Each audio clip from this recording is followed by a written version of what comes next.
conversations you're having right now about what's about to grow up in?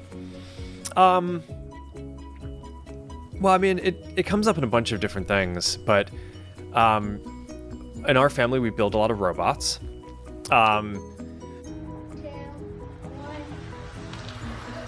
Whoa. And I guess my theory on how you do that is basically a very depth-first approach. So rather than just like trying to have some conceptual framework,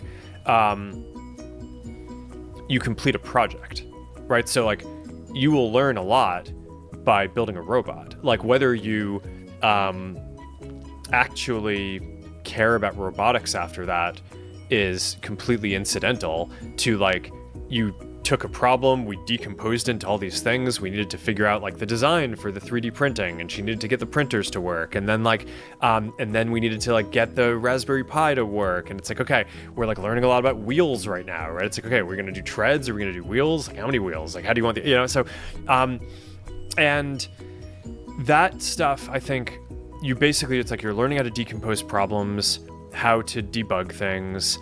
I think that's like you just learn by doing. So that's kind of my philosophy on it. Yeah, I like that. And I think just doing stuff where you have common interests. So yeah, you know, it's like sometimes we build robots, sometimes we watch K-pop Demon Hunters. You know, it's like you gotta have fun. Okay.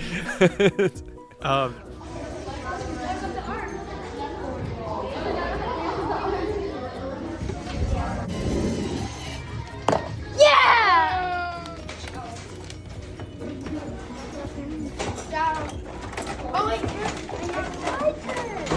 yeah, dang it.